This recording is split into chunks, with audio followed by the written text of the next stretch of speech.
Bonjour, dans cette vidéo, on va voir comment configurer les airbags. D'accord? Donc les airbags, en fait, comment donner des rôles aux utilisateurs. Par exemple, demain vous êtes ingénieur poste de travail chez un client et le client il vous demande, par exemple Christophe qui travaille sur Lyon ou sur Paris. J'aimerais bien qu'il aura accès à, par exemple, supprimer des machines de la console, par exemple, ou juste faire telle chose et ne pas faire telle chose.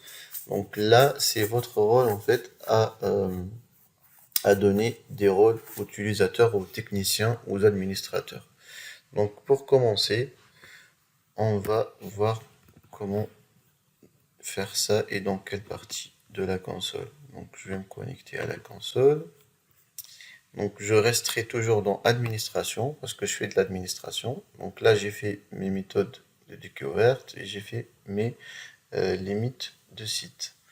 Donc là je vais descendre jusqu'aux sécurité.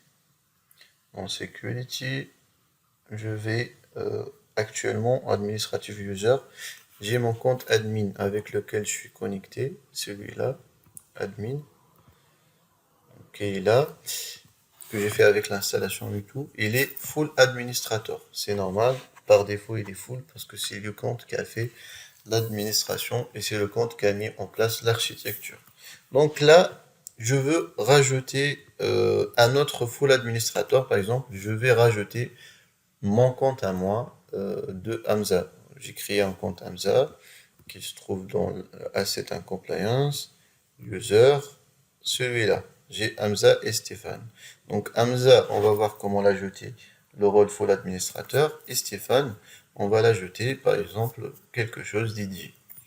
Donc je retourne dans l'administration, administrative user, je clique droit, add user or group. Donc on peut aussi créer des groupes. Donc si on a des groupes, des techniciens par défaut chez les clients, dans l'AD du client, donc on peut le prendre et l'ajouter directement. Donc là, c'est pas le cas. Donc aussi, on peut rajouter par exemple le GS. Je crois on a créé un groupe pour les comptes admin. Voilà, GS compte admin. Je ne sais pas s'il contient le compte Hamza ou pas. Je crois qu'il a dedans que admin. Donc je peux prendre celui-là et je rajoute aussi par exemple le compte de Hamza. Je check name, hop. Donc hamza@alform.com et le groupe de compte admin, c'est de là. More than object is selected, only one object. Il faut sélectionner un par un. Bon, on va prendre le groupe déjà. On va ici dans la signet security role, on fait add. Et là, je le dis full administrator il est où? Voilà, full administrator. Donc là, je clique OK. OK. Donc là, j'ai mon groupe de admin qui est full administrateur. Et maintenant, je vais rajouter Hamza. Donc, comme on a pu ajouter un groupe, on peut aussi ajouter un compte d'utilisateur. Hamza, je clique OK. Et Hamza, je le mets par exemple, pareil, full administrateur. Full administrateur, il contient tout. Donc, il a le droit à tout faire. Donc, je clique OK. Et là, par contre, je vais rajouter, par exemple, Stéphane, on a dit, mais je veux pas qu'il sera full administrateur, parce que c'est un technicien Stéphane. Donc je vais dans Security Role, là j'ai tous les rôles qu'on peut mettre, là les scoops, et là les certificats et accounts. Donc moi ce qui m'intéresse, c'est les rôles.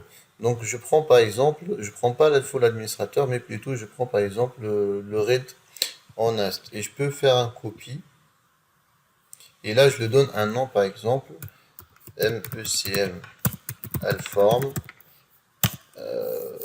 technicien. Technicien. Donc là, j'ai créé un rôle. Et là, je peux le paramétrer comme je veux. Donc là, par exemple, les alertes, ils ont le read, mais il ne peut pas créer. Donc, par exemple, je peux le donner, je lui dis oui, il peut créer des alertes. Donc, par exemple, pour tout ce qui est Bondari, Est-ce qu'ils peuvent créer des boundaries? Les techniciens, ils n'ont pas besoin, donc je laisse non. Est-ce qu'ils peuvent supprimer? Non, ils n'ont pas. Read dit oui, ils peuvent voir.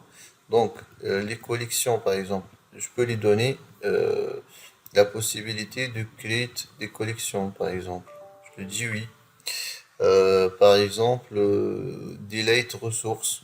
Je lui dis oui, ils peuvent supprimer, par exemple. Et en fait, je peux jouer dans ce que je veux. Je le donne cette rôle-là, mais je l'interdis celui-là. Je veux qu'il fasse ça, mais pas ça.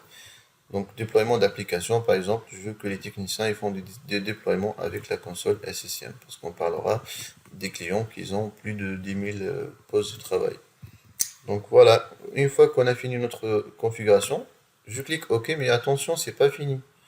Donc là, on a créé le rôle qui s'appelle MECM Inform Technicien, mais on l'a pas encore donné à Stéphane. Donc je retourne dans User, je clique droit, je fais Add, et là, je sélectionne Stéphane.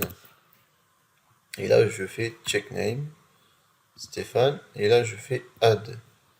Et là, je vois mon rôle mon rôle personnalisé que je viens de créer. C'est ça en fait l'avantage et c'est ça le but. Donc je fais oui, ok, ok. Donc là, on a déjà configuré le groupe. On a vu comment fait mettre un groupe. Il a signé un rôle. On a vu comment ajouter un user en full administrateur aussi. Et on a vu comment on peut rajouter un rôle personnalisé. Et attention, on peut aussi rajouter d'autres, hein. On n'est pas obligé d'avoir qu'un seul. Donc là, j'ai Alform qu'on vient de personnaliser. Je peux rajouter avec, par exemple, le Remote Tools. Il peut prendre aussi la main sur les PC. Je peux rajouter ce que je veux ici. Pas de full administrateur, parce que full administrateur, il a déjà tout. Donc je peux l'ajouter, le remote par exemple. Et comme ça, je peux rajouter un ou deux ou plusieurs rôles. Voilà.